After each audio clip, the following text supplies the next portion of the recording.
In this video, we're going to take a look at the Trim Dynamic and Trim Adaptive brushes. These brushes will allow you to flatten a surface depending on the orientation of your brush in relation to the model. So you can see right now as I move my cursor around on the object, it's going to change the orientation of my brush to follow the surface. So let's take a look at these brushes. Go ahead and tap B and then tap T to go into all the brushes that start with T. And there's a Trim Adaptive and Trim Dynamic. Let's go ahead and click on Trim Dynamic and take a look at this brush. Now what this allows you to do is kind of roll around the surface and push the surface in. So let me go ahead and tap U and drag my intensity slider up all the way so you can really take a look at what's going on here. So this brush is really nice for flattening out surfaces, but then also if you want to build up some edges. So I can just go ahead and run it along here and then run it along this part and make that run into each other, and then I can go ahead and smooth the results out here.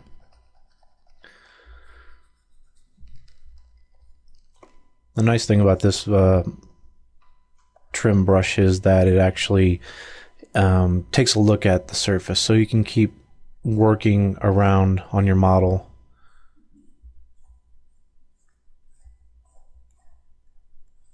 and you're going to be able to change the results of this based upon the curvature of your model or how flat it is.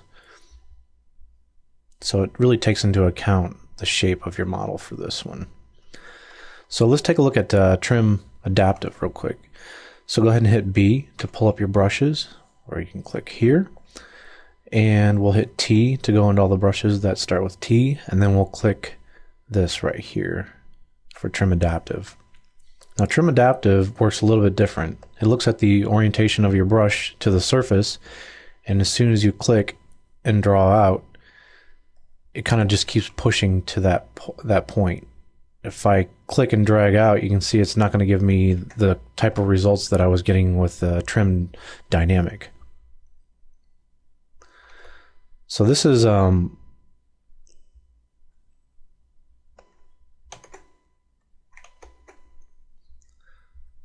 better for you if you want to just kind of push a surface down, and I can build these different angles together. So depending on the look that you're kind of going for, you might want to explore this brush and see what kind of combinations that you can come up with using the Trim Adaptive and Trim Dynamic.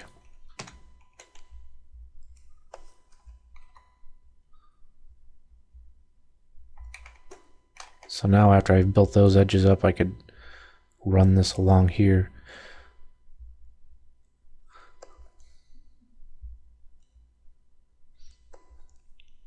So you can see it's going to give you a very nice angular and faceted kind of look by using these brushes.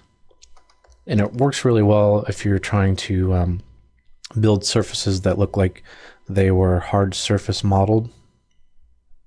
So nice straight edges.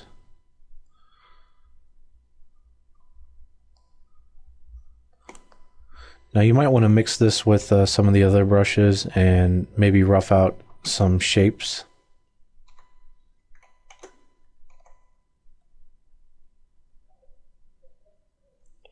Let's say I draw something like this, and then I'll put it on the damn standard brush and build up an edge. So I hold down Alt, then click and drag around here, and I can smooth some of this out. So now if I put it on B, then T, and then the Trim Dynamic, I can actually go along here and actually hit some of these surfaces.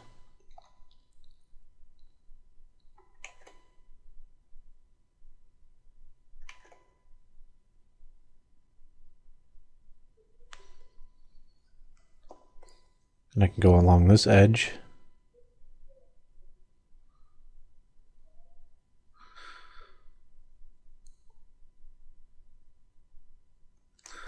and move along here, and I'll just smooth this out in this section. I'll make my brush size smaller,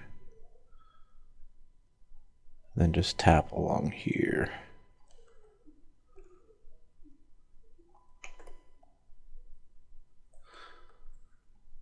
I'll just smooth that result out just a little bit. I can keep pushing this out. And you could even switch over to the polish brush after you've used this. So I'm going to put on just the polish brush.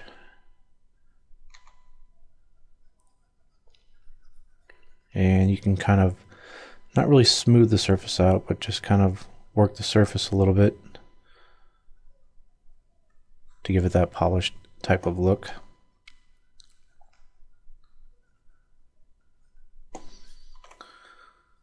And I might put on the move brush.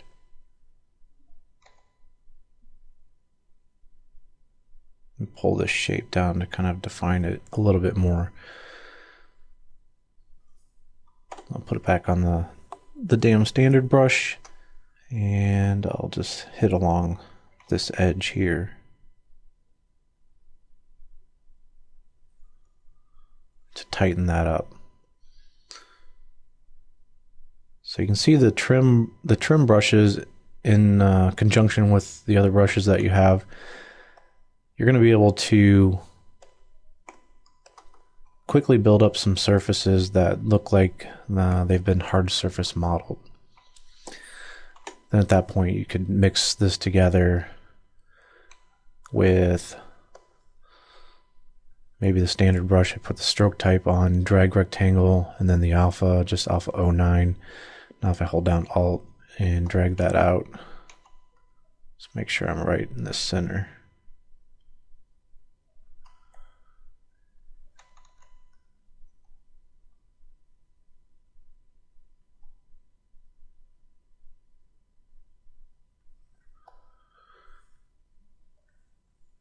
And I'll change the alpha here, tap U to change my intensity,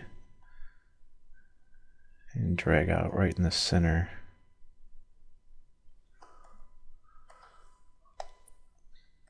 So you can see how we can build up these surfaces that look like they've been edge modeled.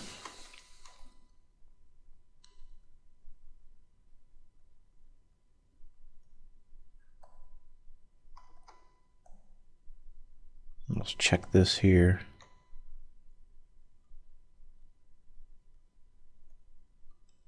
For this edge.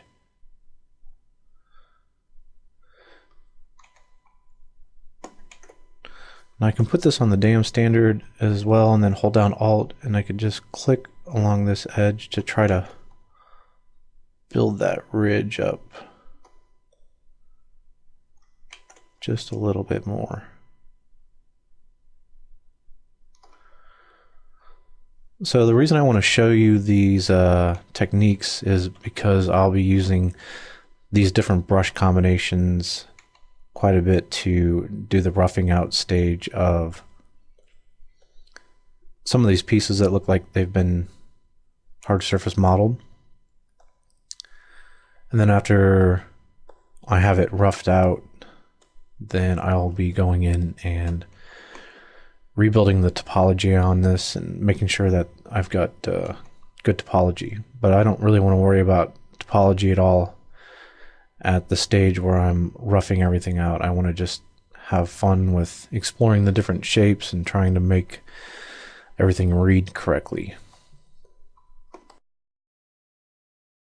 Let's take a look real quick at something interesting that you can do with the Trim Adaptive brush. So if I change the stroke type to spray or color spray, let's just put it on spray. And if we click on here, we can see some different options for this. I'm going to put the placement all the way up on this. And now at this point, I'm going to just go to the back of the model and start to draw on here. And you can see what this does with this spray at this point. It kind of just shoots out like you've got particles from an airbrush shooting onto your model. But it's actually like carving parts of the model away. So what you can do with this is get some different and interesting results if you want to build some things that look like rock formations. I'll go ahead and put it back on B and then T and then adaptive. I could start to carve some of this away.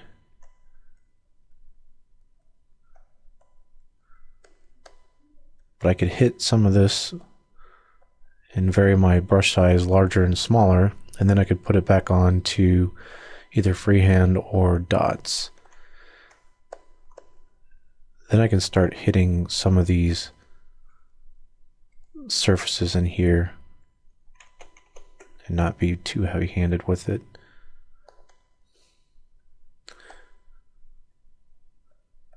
So you can see it's going to work for things like trying to build hard surface kind of looks, and then you can also use it for things in nature, for carving away at different things. You might want to try choosing different alphas and seeing what kind of effects that would have on what it actually draws as when you go ahead and get chunks taken out of this thing.